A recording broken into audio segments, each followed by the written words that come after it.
আসসালামু আলাইকুম শিক্ষার্থীরা, তোমরা যারা এবার এসএসসি এবং এইচএসসি পরীক্ষা দিবা, তো তোমাদের এবারের খাতা হচ্ছে একটু কড়াকড়িভাবেই দেখা হবে। যেহেতু শিক্ষামন্ত্রী বলেছেন যে ইচ্ছাকৃত কম বেশি নম্বর দিলে শিক্ষকরা হচ্ছে শাস্তি পাবেন। তো গতকাল তাদের একটা সভা হয়েছিল, যে তাদের একটা মতবিনিময় সভা হয়েছিল গতকাল কুমিল্লায়। তো সেই সভায় শিক্ষামন্ত্রী যেটা বলেছেন যে পরীক্ষার খাতায় শিক্ষকরা ইচ্ছাকৃতভাবে কম বা বেশি নম্বর দিলে শাস্তির আওতায় আনা হবে বলে জানিয়েছেন তিনি। এবং তিনি আরও জানিয়েছেন যে সেই সঙ্গে পরীক্ষককে যদি কম বেশি নম্বর দেয়, সেই সঙ্গে পরীক্ষককে আমি হচ্ছে 1988 অ্যাক্টে আইনে আওতায় আনব। অর্থাৎ বোঝা যাচ্ছে যে তাদের এই সকল শিক্ষামন্ত্রীর এই বক্তব্য থেকে বোঝা যাচ্ছে যে তোমরা যারা এসএসসি এবং এইচএসসি 2026 সালে পরীক্ষা দিবা, তো তোমাদের পরীক্ষার খাতা আসলেই কড়াকড়িভাবে দেখা হবে।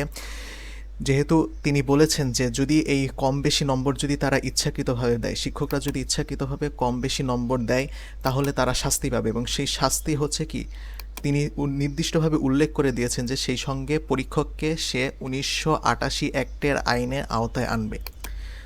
তো এই পাবলিক পরীক্ষা, তোমাদের সামনে যে পাবলিক পরীক্ষাটা আছে, আমি বলবো যে তোমরা একটু ভালোভাবে প্রিপারেশন নাও। জানি যে সময় কম, কিন্তু তবুও তোমরা হচ্ছে একটু ভালোভাবে প্রিপারেশন নাও, যেন হচ্ছে কি তোমরা যেন A+ না পাও, বা এ তোমাদের পাইতেই হবে এমনভাবে তোমরা এ নিয়েই হচ্ছে আগাও। যেহেতু এবার হচ্ছে কি অনেক কড়াকড়ি করতেছে শিক্ষামন্ত্রী, এই সরকারের আমলে কড়াকড়ি হবে, এটা বোঝা যাচ্ছে, অনেক আগে থেকেই বোঝা যাচ্ছে। তো তোমাদের উচিত হবে যে ভালোভাবে একটা প্রিপারেশন নেওয়া। বিশেষ করে এসএসসি যারা রয়েছে, তোমাদের আর মাত্র কয়েকটা দিন বাকি আছে। তো তোমরা পড়া শুরু করে দাও, ভালোভাবে প্রিপারেশন নাও। তো তোমাদের শিক্ষামন্ত্রীর এই সিদ্ধান্তটা কেমন লাগলো তোমরা এই ভিডিওর কমেন্টে জানাতে পারো। তো আজকের ভিডিও এই পর্যন্তই। আল্লাহ হাফেজ।